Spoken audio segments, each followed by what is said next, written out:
Estamos en un momento en la vida del mundo, en nuestra propia existencia, donde tenemos nosotros que tomar un partido. Tenemos, digámoslo así, que tomar una dirección, una decisión en este caso, y muchas veces uno llega a metafísica justamente por esa posibilidad de decidir. Esa situación tiene que ver con vincularnos o no, unirnos o separarnos, ligarnos o separarnos. Ese es un principio que nosotros tenemos que darnos cuenta, que en el principio todos estábamos fundidos como en el sol, como chispas de luz. Y en una gran explosión lo que pasó es que cada una de esas chispas se fue esparciendo, se fue ampliando, fue llegando a distintos sitios y hasta que llegamos, por ejemplo, nosotros a Los Ángeles, California. Su chispa, su individualidad llegó acá y nosotros, cada uno de nosotros nos vemos, yo soy yo y tú eres tú. Pero en realidad todo era en un principio, estábamos todos conjuntados, todos unificados. ¿Qué es lo que pasa? En esa multiplicación o en esa diversificación que ocurrió, nosotros pues hemos evolucionado, hemos ganado conciencia de algunas cosas, digámoslo así, nos hemos vuelto autosostenibles o que nos sostenemos nuestra vida o pues vivimos, tomamos nuestras decisiones, en fin, pero el objetivo final es nuevamente regresar, un día vamos a regresar a la casa del Padre, como se dice. Y para eso se requiere la unión. Como algún maestro lo expresaba, la comunión o la común unión, la unión común. De ahí es donde viene el nombre de comunidad y de donde viene la palabra comunicación. Tiene que llegar el momento en que nos comuniquemos, en que vivamos en esa comunidad. Quizás es de las actividades que no estamos tan acostumbrados a hacer, porque implica negociación, implica observación, implica compartir, implica bastantes cuestiones. Pero eso es lo que en verdad, como dicen, ¿verdad? La unión hace la fuerza. Ese es el verdadero sentido por el que estamos y por el que evolucionaríamos. Todos en este grupo tienen vidas distintas, pero por una ley que es la ley de vibración, hay algo que nos une a todos aquí. Puede que estén pasando por pruebas del mismo estilacho cada uno. Pueden que tengan algunas tendencias similares. Y eso es lo único que nos une. Y en este caso, nos unimos por lo más alto, sagrado, lindo que podemos hacerlo, que es por la educación. En este caso, la educación de interior. O sea, se los voy a poner más sencillo. Ustedes y yo no tendríamos nada que ver si no fuera por ese deseo de educarnos, de elevar nuestra mente, de superarnos. Y así con quien quieran ver acá. Todos estamos aquí en lo que sí podemos unirnos, en un plano que sí podemos unirnos, que es el del plano mental hacia arriba. Ahí sí, digámoslo así, nuestras energías, nuestras mentes, nuestra vida se compenetra.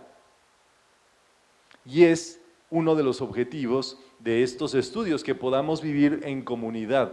Los grupos por eso tienen esa característica, que si se logra esa comunión se vuelven potentísimos, digámoslo así, centros irradiadores de amor, paz, salud, bendiciones y demás. Todo, digámoslo así, lo que necesita el mundo hoy. El mundo está viendo, las noticias más bien, ¿verdad? O sea, me refiero a que las noticias tienen la característica de denostar o informar de cosas que no son comunes, ¿verdad? Pero en este caso nosotros estamos generando o trabajando con las fuerzas del bien, del amor, de la unión, de la paz y demás. Jesús, como sabía todo esto, impregnó en su vida en un ritual, en una ceremonia, donde un pan redondo como una pizza lo partió en pedazos y les dijo, coman todos de él, porque esta es la pizza de mi sangre. Ah, no, ¿verdad? Este es mi cuerpo que será entregado.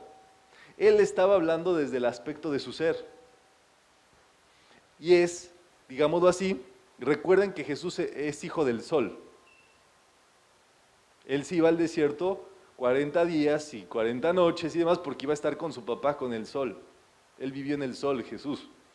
Y entonces, lo redondo, pues nos alude al sol, y entonces es como si cada uno de nosotros hubiéramos sido una partícula de ese sol, se le da a cada uno ese pan, cada uno se mete eso dentro. Digámoslo así, volvemos a unirnos por medio de ello. Es algo físico, pero que nos lleva a esa conexión con ese centro. De hecho, las comidas tienen que ser eso, tienen que ser oportunidades de comunicarnos, de comunión y demás. Dice el dicho, familia que come unida, que come junta, nunca se separa. Y es parte de esto mismo, ¿verdad? Bueno, ahí está nuestra presencia yo soy, que es nuestra individualidad. Estamos en el estudio del todo. Estamos estudiando parte por parte, pues meditando en esto sesudamente, ¿verdad?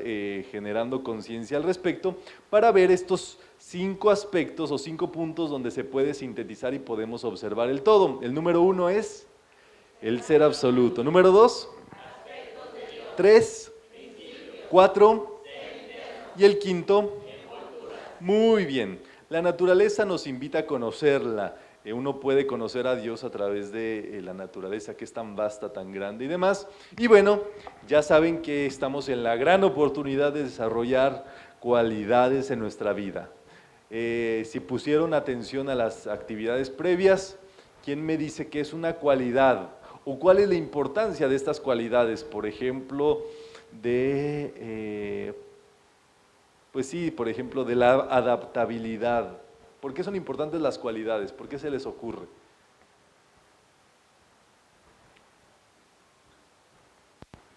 Sí, por allá. Para avanzar. ¿En dónde? ¿Aquí, allá, por allá, más allá? Ok, si tú estuviste en la actividad previa, ¿verdad? ¿Y, y cuál es la importancia de esas cualidades? La práctica. ¿Y cómo es eso?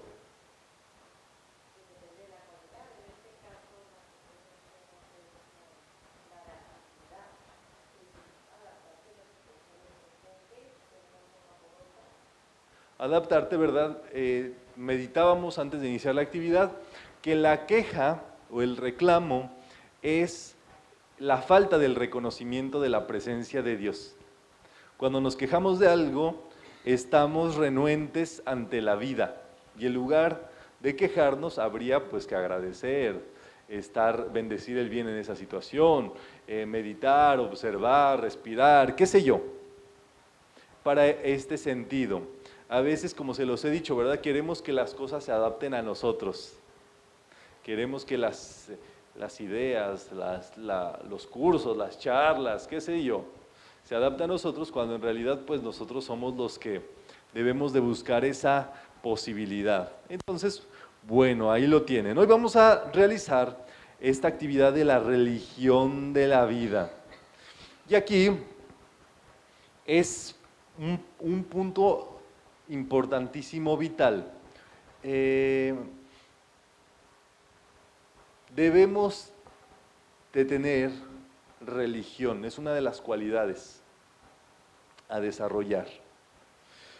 Pero quizás no es el tipo de religión que uno se imaginaría desde el principio, o sea, como una doctrina o como un seguimiento, como el aspecto, digámoslo así, que podría ser, ¿no? Sino que la palabra religión en sí misma proviene de religar. Religar quiere decir volver a unir, volver a atar, volver a conjuntar lo que en algún momento se separó. En este caso, la religión de la vida es volver a lograr esa unión de nosotros con la vida. qué sé yo, a veces pasa que tenemos conflictos con las demás personas y decimos, bueno, yo ya lo perdoné a ese hijo de su madre, yo ya perdoné también a la otra, yo ya perdoné a esto. Pero puede ser que no nos hayamos perdonado a nosotros por haber actuado así con esa persona, ¿verdad? Dice, bueno, yo ya perdoné al papá de mis hijos, me decía un estudiante, pero yo no me perdonaba por haberlo escogido a él como papá de mis hijos. Y entonces, digámoslo así, se encuentra indiscretamente esa falta de perdón, por decirlo de algún modo. Y es lo más denso, pues es porque es con uno mismo. ¿Y qué es lo que hay que darnos cuenta? Que a veces decimos, no, yo no tengo nada que perdonar, ya la perdoné, yo ya les perdoné a todos y demás. Ya me perdoné incluso a mí mismo. Pero el asunto es que en muchas ocasiones, como no nos hemos adaptado, como nos hemos quejado, como hemos preguntado, nos hemos hecho víctimas de la vida, en realidad no hemos perdonado a la vida y vivimos como separados de la vida, que nos tocó, entre comillas, ¿verdad? Porque imaginamos que la vida nos tocó, cuando en realidad la vida, pues con su sabiduría, con toda su fórmula y demás, sabe el componente exacto por qué cada uno está en el lugar que está, en la familia que le tocó, viviendo las situaciones que le corresponden, en el lugar donde vive, etcétera, etcétera, etcétera. Y entonces, pues si la vida con su sabiduría tomó esa decisión o esa guía, pues nosotros deberíamos de darnos cuenta, ¿verdad? Vamos a leer Religión de la Vida, si les parece bien.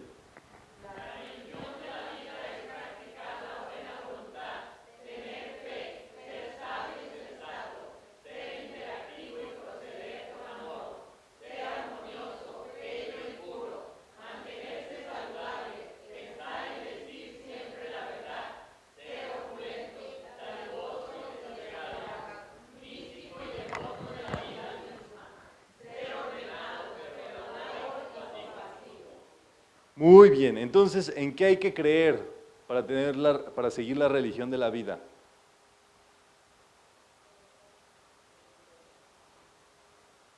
¿Quién levanta la mano y me dice? Levanten la mano.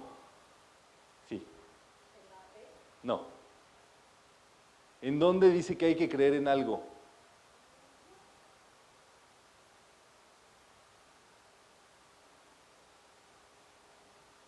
En la religión de la vida no hay que creer, hay que ser. Se acabaron las doctrinas, chicos y chicas. Se acabaron los dogmas, se acabó la condenación, por lo tanto. Esto se trata de ser o no ser. Eres práctico, sabio, amoroso, servicial, noble, afectivo y demás. Estás practicando la religión de la vida.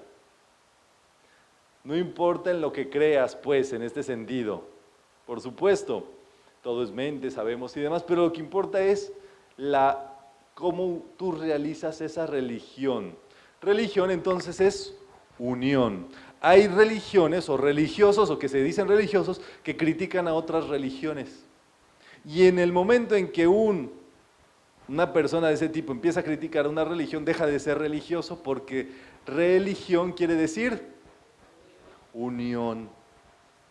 Entonces, como decía el Maestro Jesús, por sus frutos los conoceréis.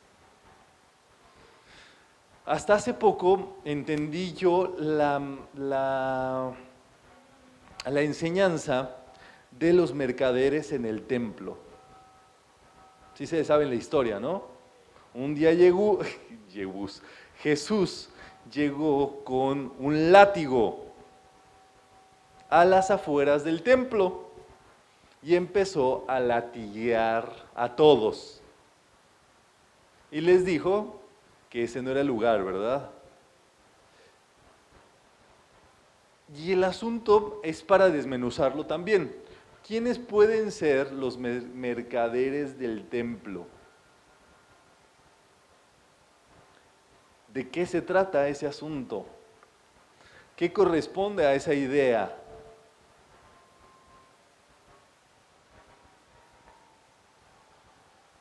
Porque finalmente ocurre algo interesante, están en el templo. O sea, no son los mercaderes del mercado, son los mercaderes del templo. Se lo simplifico. Son todas aquellas personas que tienen incluso una afección por la espiritualidad, quizás por los rayos, quizás por alguna religión, quizás por algún lugar específicamente, pero no practican nada. Está nada más ahí, digámoslo así, pues sí, mercadeando, comerciando, sin practicar. Viven hablando mal de la gente. En lugar de amar y de perdonar, viven guardándole y contándole los pecadillos a los demás. En lugar de ser, están, digámoslo así, reciben pues lo que ellos reciban espiritualmente porque están en un templo finalmente, pero no practican. Y eso es justamente lo que Jesús expulsó del templo. ¿Tienes duda? Sí.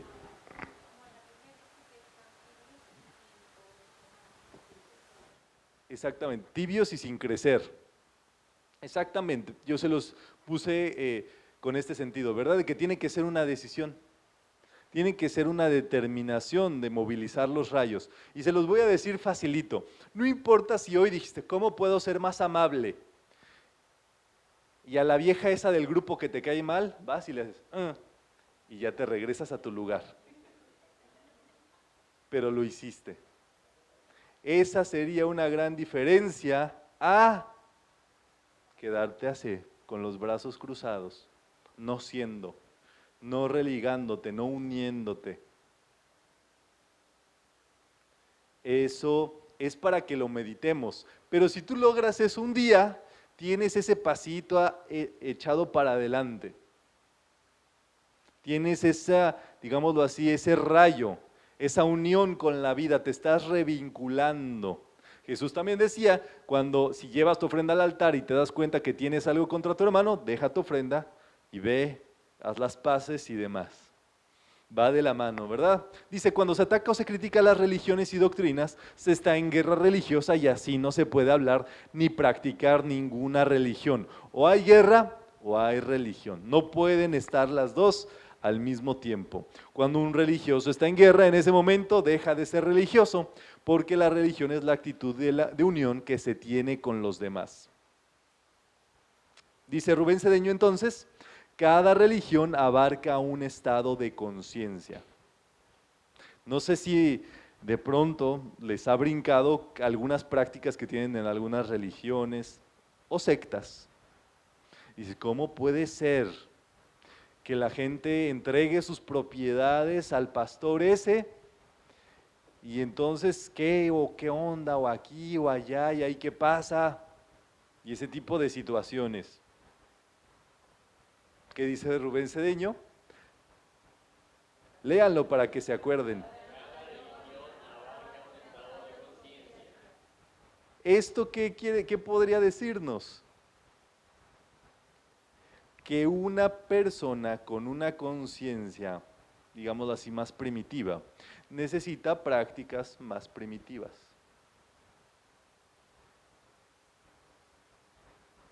Es crudo, pero real. Donde les obligan a hacer cosas, donde les ponen, y si no haces el rezo a tal hora, o si no pasa tal cosa, o si esto, o aquí, o allá, no estás con Dios, etcétera, etcétera, etcétera, por decirles algo. Y a medida, al revés también, a medida que la persona se vuelve más consciente, más alerta, más despierta y demás, la religión que va a practicar esa persona va a ser más, digámoslo así, sencilla, prácticamente más sintetizada, más fácil de practicar en este sentido. Entonces, y puede haber todavía personas que no requieran religión.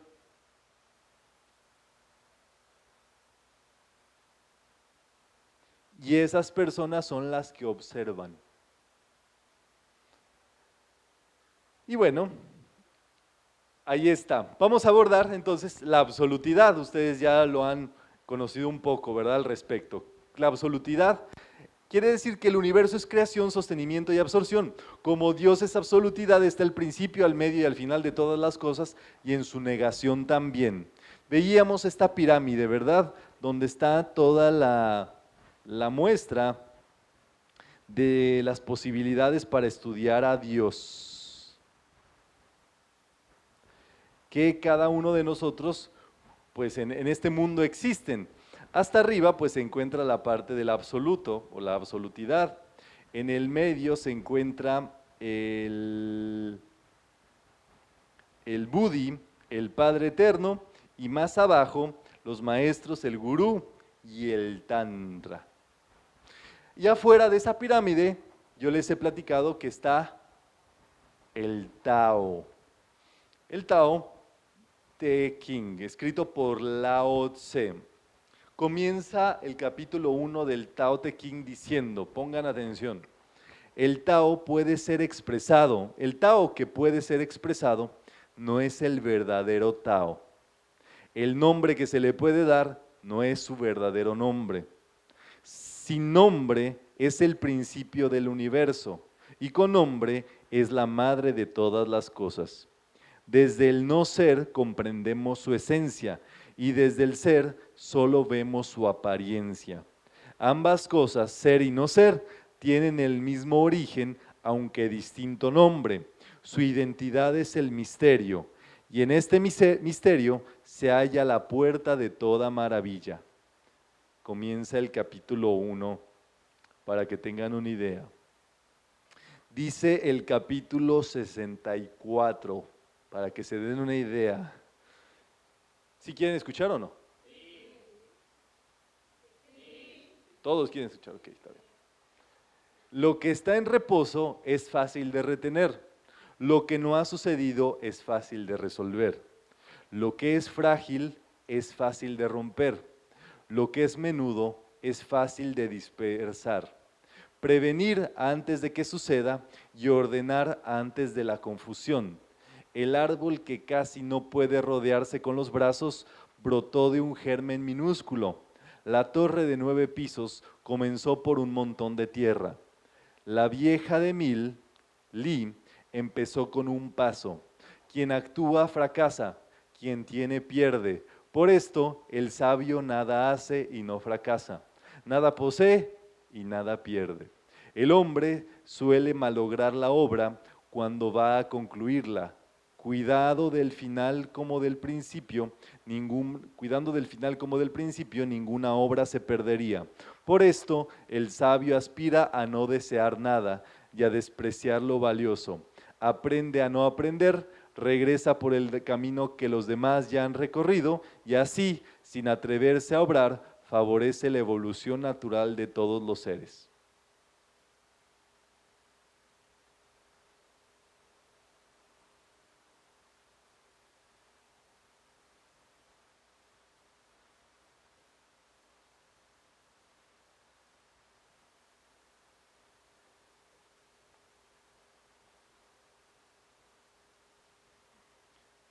Si entendieron algo, ahí me mandan un email con sus conclusiones.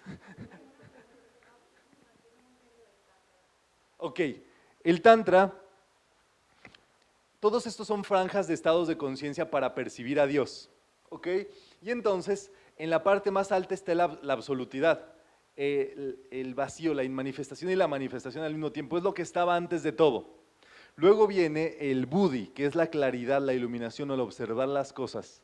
Ahí en ese nivel no se necesita religión, es con lo que les decía, no existe, ¿verdad? Luego viene la franja del Padre Eterno, es ver a Dios en el yo soy, en el ser interior, en el Padre que está en los cielos como expresaba Jesús. Más abajo está creer en Dios a través de los maestros como Jesús, como Saint Germain, como el señor Gautama Buda, llamarlos y adorarlos, y para nosotros son como dioses. Luego está el gurú, que creer que el que te facilita la enseñanza, el que te da la enseñanza, es Dios. dándote ese enseñanza y demás. Y más abajo se encuentra el Tantra. El Tantra es ver a Dios en el ser que te atrae, en el ser que te gusta. Puede ser sexualmente, puede ser físicamente, tiene que ser físicamente porque es en este mundo. Por ejemplo, como en tu pareja, como en la persona que te gusta, que te llama la atención, pues. ¿Y qué pasa? El Tantra es ver a Dios en ese ser. Yo les he comentado que es es el estado de conciencia en donde la mayoría de las personas está, buscando a Dios. Buscamos a Dios en una pareja. Por eso tanta gente quiere tener una parejita. ¿Por qué? Porque quiere encontrar a Dios a través de ese vínculo o de esa persona y demás. Y entonces, ¿cómo decirlo?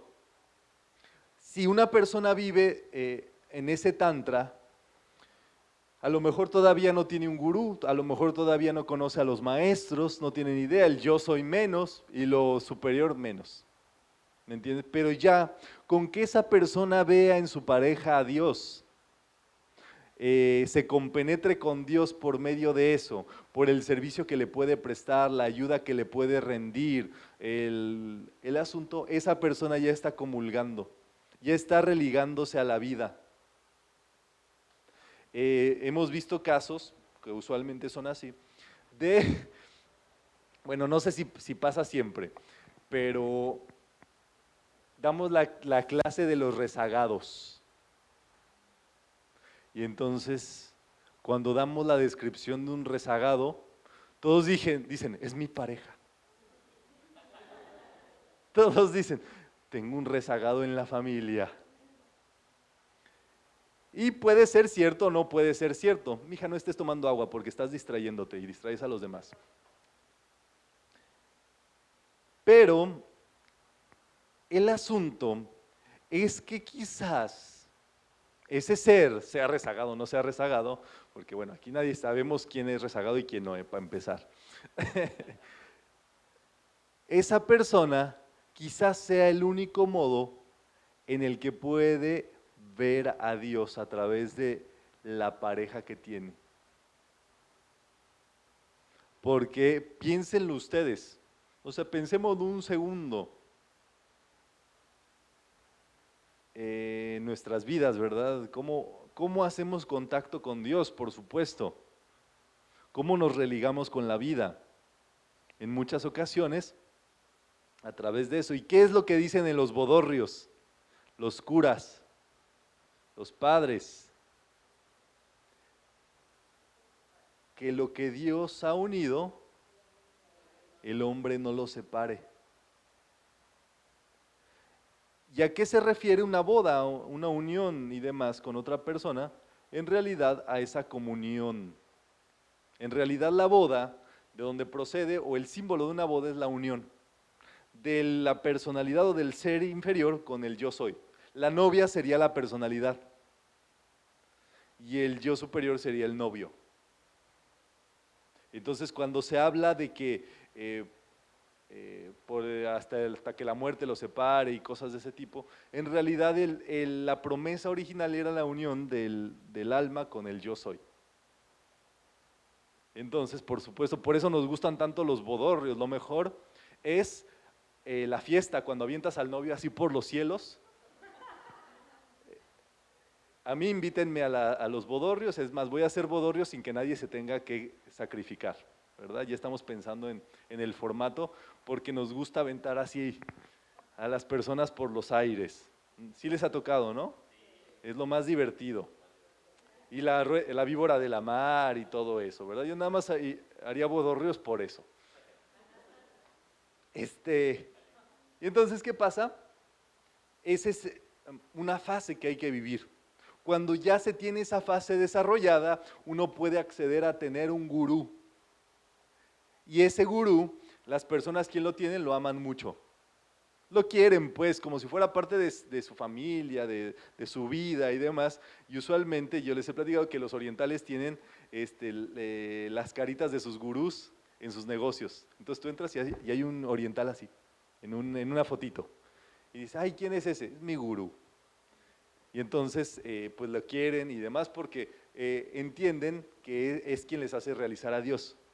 ¿Qué pasa con nosotros? Pues no, ustedes pueden entender dónde estamos cuando tenemos las imágenes de los maestros, de los ángeles y demás. Uno ve a un maestro y dice, ay, el maestro, cómo lo quiero, cómo lo amo, cómo lo adoro. ¿Y qué pasa? Si tú ya estás en esa franja de querer a los maestros, querer ser como ellos, porque la adoración, los maestros no les sirve nada que tú los alabes. Ellos lo que quieren es que tú seas como ellos. Por eso son maestros. Y entonces, tú teniendo un maestro, queriendo los maestros, tú puedes tener también tu gurú y puedes también tener tu tantra. O puedes amar a Dios por medio de tu gurú o a nivel tántrico. ¿Vamos? Y así, si tú ya entiendes el yo soy, que sería el Padre Eterno, tú puedes amar el yo soy, amar a los maestros, amar tu gurú y amor tántrico. Si tú amas la clarificación, el buddhi, la enseñanza del bodhi o el buddha-dharma, puedes amar el yo soy, puedes amar los maestros, puedes amar a tu gurú, puedes amar... O sea, entre más alto tengas la conciencia religiosa con la vida, más puedes abarcar, como digámoslo así, escurre y te llena todo eso en tu vida. Entonces puedes disfrutar de todo eso al mismo tiempo. Obviamente la meta es llegar al absoluto. Hay maestros que han llegado al absoluto, que se han conectado con eso. Por ejemplo, el caso de Paramahansa Yogananda. Paramahansa Yogananda se vino a vivir aquí a Los Ángeles mucho tiempo. Y él se fue al absoluto un día públicamente aquí en el Hotel Biltmore, en el centro de Los Ángeles. Estaba así un día platicando con sus estudiantes y demás y dijo, ya me voy. Se sentó y se fue. En Paramahansamadhi. Ah, no, aquí estaba no, su cuerpo se quedó. Su ser se fue. O sea, no murió como diríamos. Se fue a otro plano, pues, al plano del absoluto. Ellos lo hacían, de hecho, pero hay como unos límites, ¿me entienden? Donde ya te vas y te quedas allá, o puedes volver. Por ejemplo, el señor Gautama se iba al absoluto, al gran silencio, y regresaba y les enseñaba a sus estudiantes. Por eso es un paso antes, ¿verdad? La clarificación es un paso antes de la absolutidad.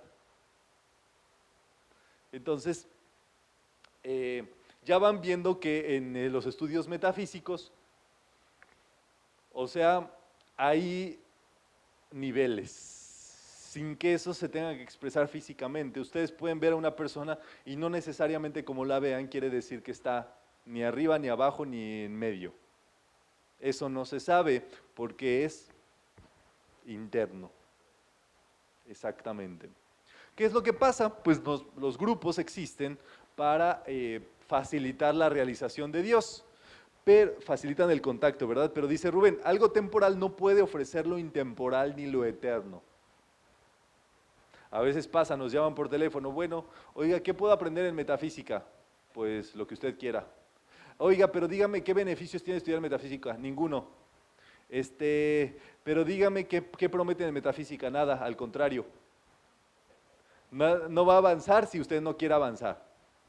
No va a aprender nada si usted no quiere aprender nada. Lo que usted quiera aprender, lo va a lograr. Lo que usted quiera lograr, lo va a conseguir. O sea, ¿cómo decirlo? Las promesas en ese sentido, como ofrecer el reino de los cielos, ofrecer cosas de ese tipo, una organización física no lo puede ofrecer.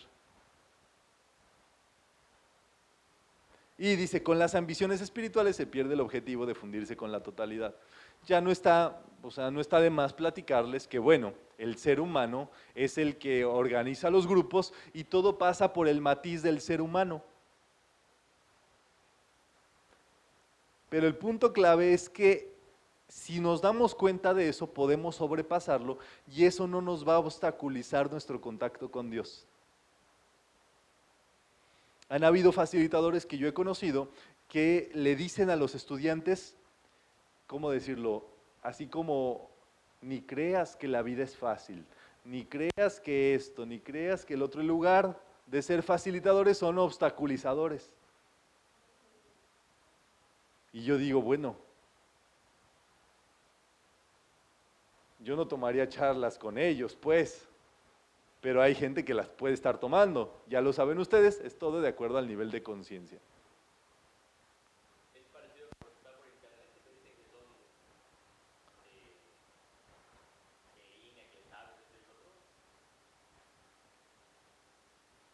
¿Cómo? Pasa algo. El asunto presencial es que, por ejemplo, esto es una formación. Lo que ustedes están participando aquí es una formación. Entonces, ¿qué hace? Meditamos aquí todos. O sea, una meditación que yo haría en mi casa, yo feliz, contento, solito, me vengo y la hago con todo el grupo. Entonces, ya ustedes ven cómo se hace la meditación, la viven, la sienten, la participan, la huelen, observan cómo se sienten al respecto y digámoslo así, aprenden a realizar eso. Los decretos, igual, un decreto, cualquiera de nosotros podría hacerlo en nuestra casa, pero si a lo mejor uno no ha visto cómo se decreta en metafísica, pues uno va a la charla y ahí aprende a decretar y ya, cuando esté en su casa uno puede hacer sus decretos. El asunto presencial es que va con radiación de por medio. Esto quiere decir que el ejemplo, eso es lo que va haciendo. Si ustedes nada más quisieran información, compran su libro, se van a su casa y lo leen. Pero lo que hacemos los grupos, las escuelas, es formación. Y eso es venir, ser positivos, practicar, etcétera, etcétera, etcétera. Entonces, ¿qué me pasa? Pues yo trato de vivir mi vida lo más metafísico posible. Y entonces de pronto me toca vivir con estudiantes, ¿verdad? Que participan de las charlas o convivir con ellos o compartir con ellos y demás. Y entonces son momentos muy interesantes porque pues compartimos, convivimos, nos reímos, molestamos a la gente, hacemos de todo un poco, ¿no? Pero allí sucede que es un diagnóstico de cómo está la cosa. Por ejemplo, todavía me toca a estudiantes que dicen, ¿no quieres agua? ¿No quieres agua? No quieres agua, ¿verdad? ¿Qué te estoy diciendo? Antes de decirte, te digo que no.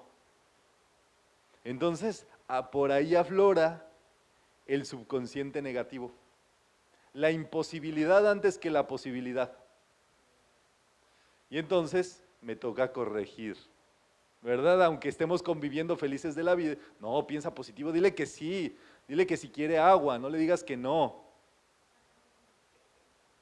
¿Por qué? Porque esas cosas suceden, pero eso ocurre cuando compartimos y demás, digámoslo así, hay la responsabilidad de eso. Entonces, los grupos lo que ayudan es como un, ¿cómo se dice? Como un espaldarazo, decimos en español. Es lo mismo que tú estés tratando de llevar la marcha y demás, a que una persona se ponga contigo y diga, a ver, vamos, hombro con hombro, cachete con cachete, ¿verdad? Ombligo con ombligo.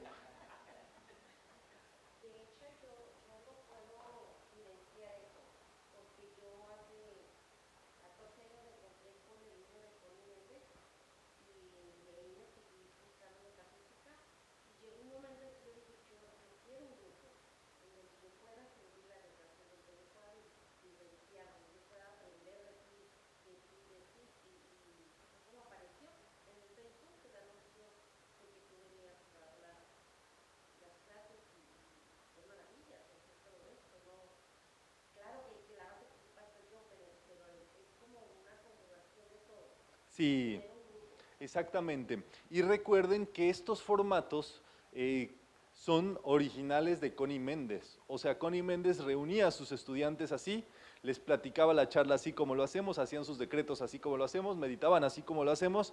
Digamos, hemos seguido el formato tal cual, no cobramos como tampoco Connie Méndez cobraba. Y esto es que se sostiene de este modo, pues, que es como funcionan los grupos. Hay una parte en la Biblia que dice que uno se tiene que congregar, ¿verdad? ¿O no? ¿O La verdad hay es, una iglesia cristiana en la que dice, pero es como lo mismo, estamos hablando de lo mismo, eso es como congregarse, sea en iglesias cristianas, lo que sea, ese es es el, algo. sí, es muy interesante. Es que el punto es que nosotros podríamos estar sin conjuntarnos, sin unirnos, sin congregarnos como podría ser el caso, pero no lo decidimos así. O sea, cada uno de ustedes podría estar disperso por allá. Y sin embargo decidimos, bueno, venir, estudiar, participar, formar parte de esto, compartir si hay un convivio, saludarnos, querernos, abrazarnos y luego cada quien para su casa. Pues aunque sea un minuto, aunque sea una charla, aunque sea lo que sea, pero es un momento donde se da esa posibilidad. Y esa posibilidad es un gran avance en un mundo donde hay personas que se están dividiendo, separando, peleando, guerreando, discutiendo y demás. Porque esas ondas que se producen en los grupos, digámoslo así, son un formato que ayuda a que el mundo diga si hay esperanza, si se puede todavía, si se puede avanzar, se puede esto, pero es vivencial si se dan cuenta. O sea, hay experiencias que ustedes van a tener en grupo que ninguna otra situación las procuraría. Eh, ya dimos la enseñanza de la pirámide acá, ¿se acuerdan? Que es una pirámide donde todos vamos avanzando, vas subiendo, le vas viendo ahí todo el paquete al de adelante, pero si se cae el de adelante, se te tira a ti y tira a todos. Entonces, en los grupos es que uno debe de ser siempre muy delicado. Eso a veces no lo meditamos lo suficiente. Creemos de, ay, como si estuviera en mi casa. ¿Cómo estás, Panchita? ¿Qué onda? ¿Qué pedo tú, güey? Y así. Y en los grupos, las cosas, digamos así, mueves un alfiler hacia un lado, se descuadra todo. Se mueve todo y es que es muy tangible. O sea, cuando una ficha anda desorientada, origina eso un revuelco con todas las otras fichas. Y por eso uno debe de procurar que cuando uno trabaje en grupo, ser muy, lo más que pueda, amable, refinado, pacífico, amoroso, delicado, sutil, todo lo que ustedes gusten y manden. Porque justo ahí está nuestra evolución. Este grupo es tan fuerte como el eslabón más débil que tenga. Y es tan fuerte como el más troncudo que pueda tener. El asunto es que si no avanza uno, si uno se queda atrás, no avanza el grupo. En niveles de conciencia me estoy refiriendo. A este grupo se le puede dar mucho nivel de conciencia, revelaciones, sabiduría, incluso milagros, poderes, cuestiones interiores, pero eso no depende de nadie y sí depende de todos. Es interesante cómo opera eso. Y Connie Méndez, todos esos años de Connie Méndez y del grupo de Connie Méndez, todos ellos eran iniciados para pronto, tenían poderes. Su trato era súper maravilloso, sutil, amoroso, distinguido y todo eso. Y eso les elevó, por supuesto, al punto de trabajar de la mano con Saint Germain, hombro con hombro. Porque esos estados de conciencia ya los vieron, se van elevando, se van subiendo, se van superando. Y metafísica, en los inicios, digámoslo así, puede ser una escuela preparatoria o un caminito de la escuela que nos lleve a trabajar de ese modo. Pero eso tiene su arte, como pueden imaginar. Tiene su chiste.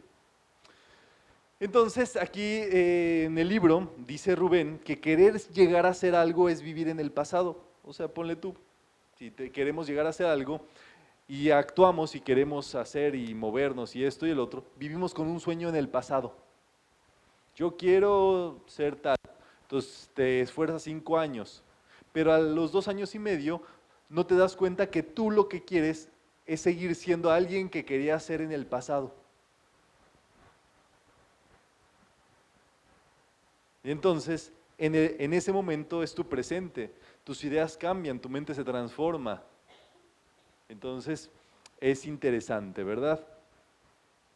Ok, la vida puedes verla, ¿verdad? Puede ser vista, Dios puedes verlo y la vida, la totalidad de la vida, puede ser vista con atributos personales con forma y sin forma. ¿Qué hacían los más primitivos, ¿verdad? En la antigüedad, agarraban un tronquito, lo lijaban, le hacían una carita y decían, Dios, aquí está Dios. Y entonces se crearon los tótems, ¿verdad? Los monitos. ¿Y ahí está Dios? Sí, Dios es todo en todos, ¿verdad? No les vaya a pasar como a Paramahansa Yogananda, él iba buscando a su gurú y entonces tenía que meterse por los Himalayas, pero había una Y y en la Y, en medio de los dos caminos, había una piedra. Él veía que todos pasaban, le hacían una reverencia y continuaban. Y decía, él llegó y dijo, no, yo no soy adorador de piedras. Y agarró el camino. Pues le ha pasado de todo, se perdió, anduvo dando vueltas varios días hasta que finalmente llegó con su gurú. Y le dijo el gurú, no saludaste a la piedra. Y por eso te perdiste. El gurú veía las cosas que le pasaban, pues. Si le hubieras respetado, hubieras agarrado el camino correcto, que era el de la derecha. Y hubieras llegado aquí en 3 pasos. Y entonces es interesante, ¿verdad? Entonces, ahí está. Entre más evolucionado, más se ve a Dios como el punto y el círculo. Como el ser y la conciencia del ser. Podemos leer libros de Dios, dice.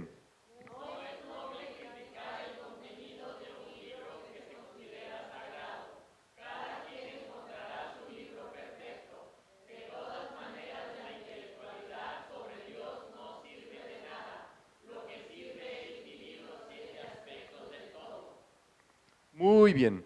Vamos a la página 32 de nuestro libro para quien quiera ver. Vamos a hablar acerca del nombre de Dios. En español es Dios.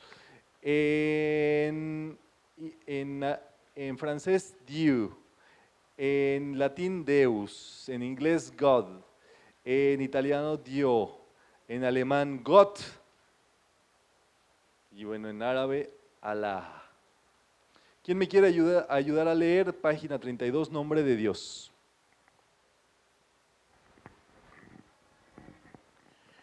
Nombre de Dios. La realidad de Dios, desintoxicada de los conceptos humanos, es el mismo ser universal para todas las lenguas de la tierra.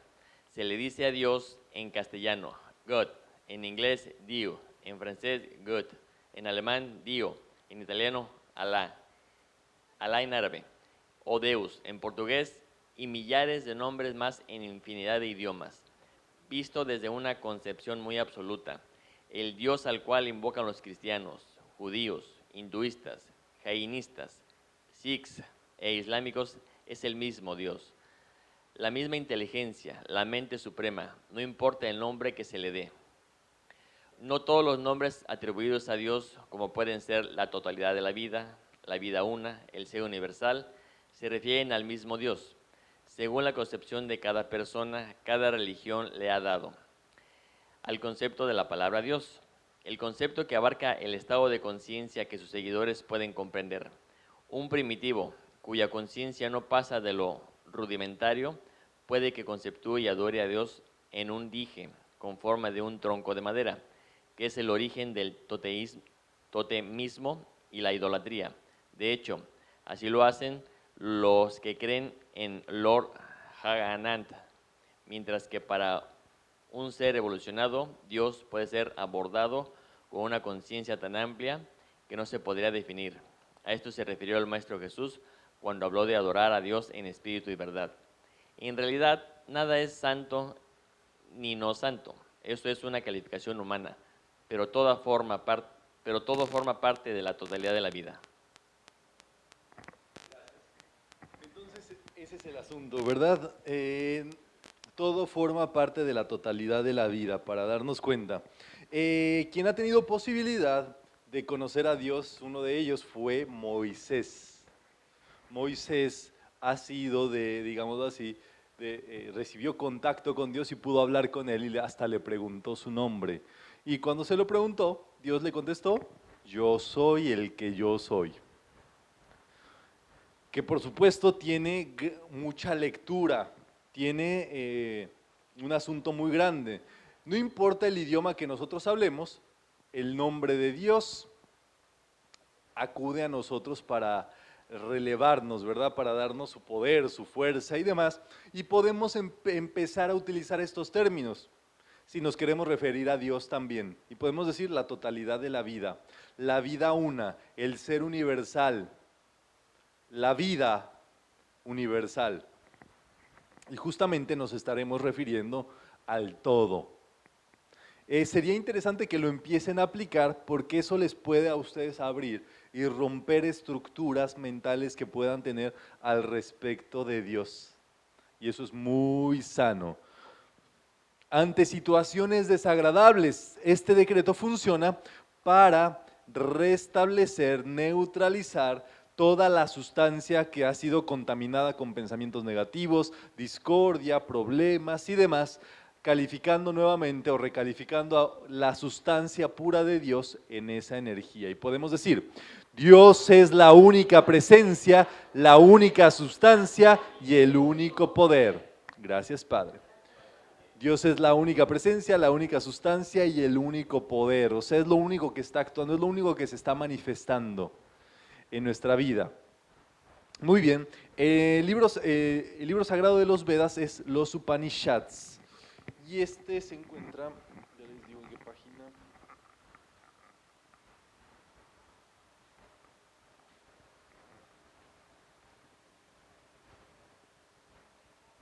Sí, 34. ¿Quién me quiere ayudar a leer, por favor?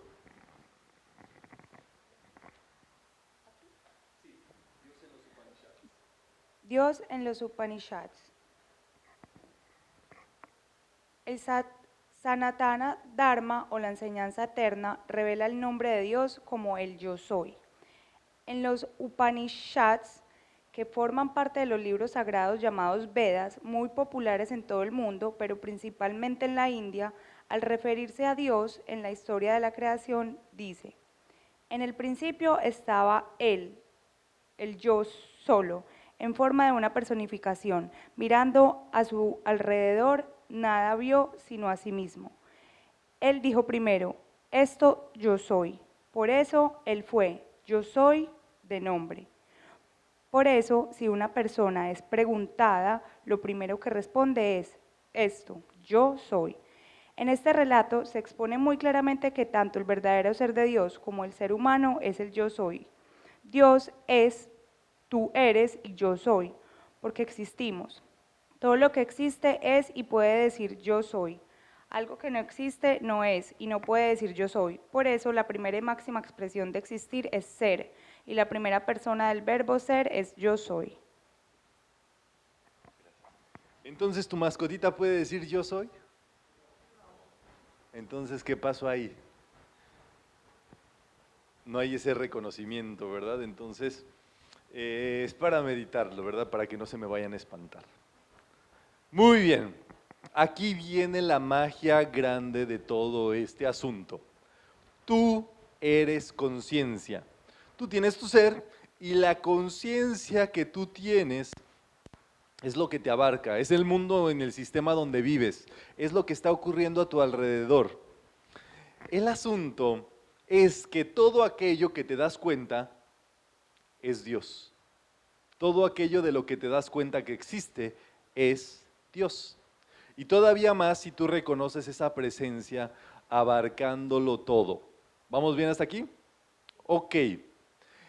Este decreto, cuando uno nombra el nombre de la presencia yo soy, es como si toda la magia, todo el poder, toda la conciencia, todas las ideas, todos los milagros, todas las cosas que uno tiene concebidas, claras acerca de Dios en sí, uno las aprieta, las suma dentro de sí para ahora decretar después lo que va a seguir.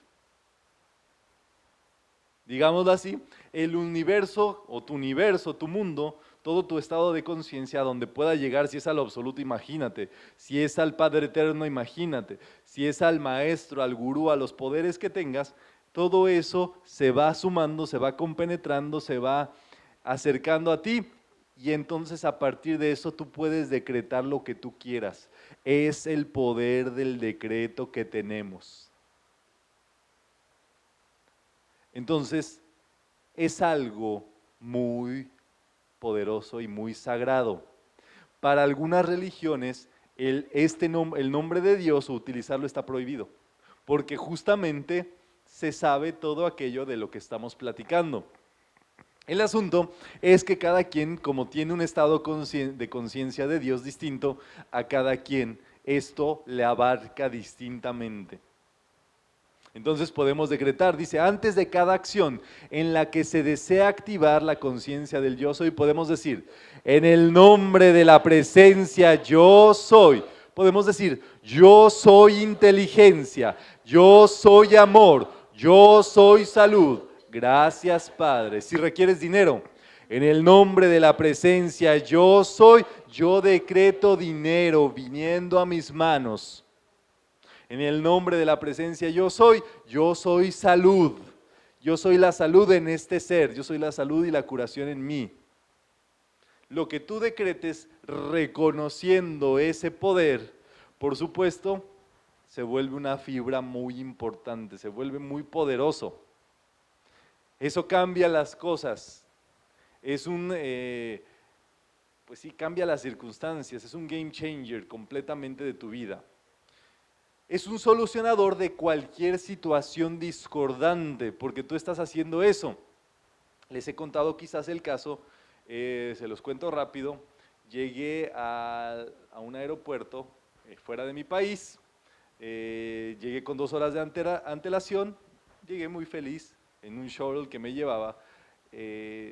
Tomé una fila para documentar equipaje, se tardó como media hora. Cuando llegué al counter, yo bien feliz, pero mi pasaporte no estaba. Y entonces me dije, ¿qué pedo? ¿Qué se hace en estos casos? ¿Alguien sabe qué se hace cuando pierdes el pasaporte fuera de tu país? ¿Puedes viajar? No puedes viajar. ¿Puedes utilizar otra identificación para viajar? No. ¿Qué tienes que hacer? Levantar una denuncia, ir al consulado de tu país, esperar a que te lo aprueben. Para esto estamos hablando de una semana.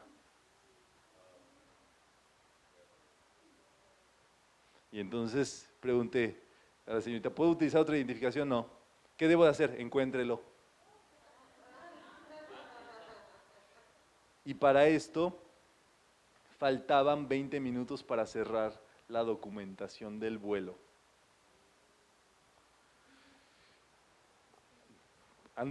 Saqué todas mis maletas en 3 minutos, las volví a meter y no estaba ahí. Me eché a correr como loco en la estación, preguntando por la policía. Dije, seguramente si alguien lo vio tirado, se lo entregó a algún guardia y demás. ¿Dónde está la policía en este aeropuerto? Vaya ahí al teléfono rojo. Fui corriendo a un teléfono rojo, descolgué. Sí, le decimos que abriremos nuestras puertas el próximo lunes a las 10 de la mañana. Con gusto le atenderemos. Era sábado a las 8 de la noche. Regresé y estuve así, dije, bueno, ¿qué hago? ¿Qué hago? Investigando ahí, buscando a ver qué se hace cuando se pierde un pasaporte, etcétera. Y dije, bueno, recorrí la ruta desde que me había dejado el shuttle y dije, ¿saben qué? Pues voy a esperar otro shuttle de los mismos que tomé para y recorrer la ruta que traía. Y no pasó nada. Me regresé un poquito para ver, va a hacer pedir informes y no pasaba nada. Y el tiempo corría. De pronto me dije, Román, no has hecho nada de metafísica. Y se supone que hasta das charlas de eso.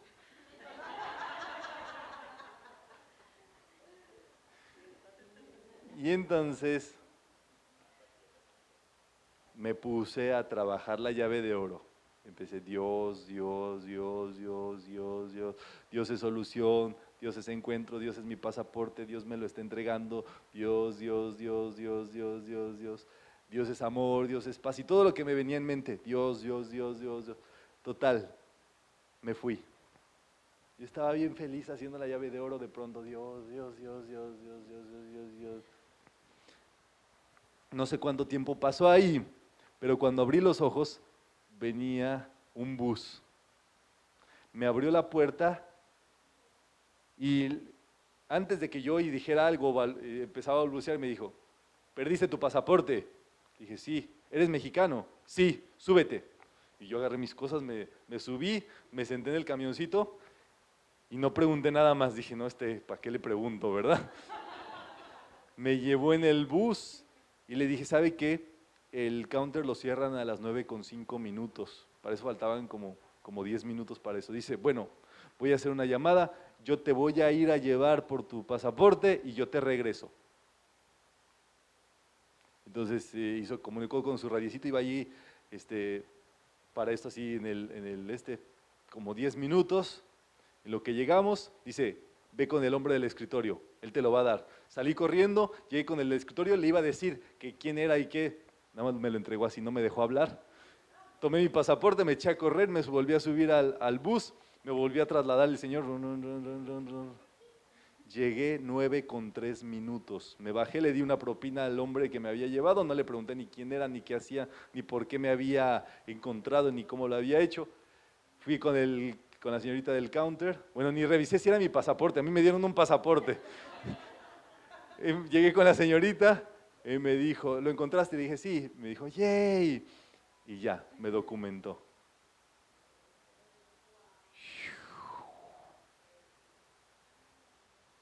La llave de oro. Yo ya no pregunté más, pero el asunto es que estas cosas, no les tiene que pasar eso para que de verdad verifiquen que funciona la llave de oro. Mejor aplíquenla sin que tengan necesidad.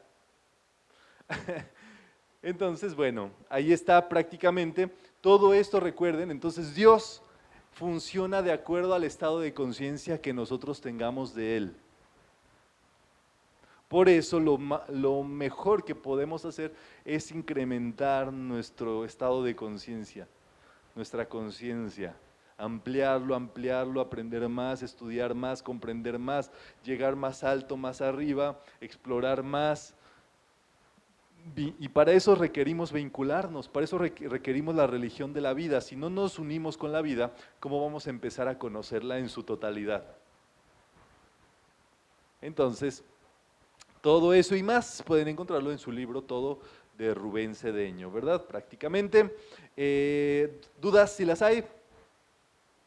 Todo muy bien. Bueno, pasemos a la práctica de la donación. Estamos desde Los Ángeles, California, llevando a cabo estos estudios de orden metafísico para beneficio de todos. Entonces, bueno, vamos a tomar nuestro donativo, hacer nuestro decreto para que estos estudios puedan seguir adelante.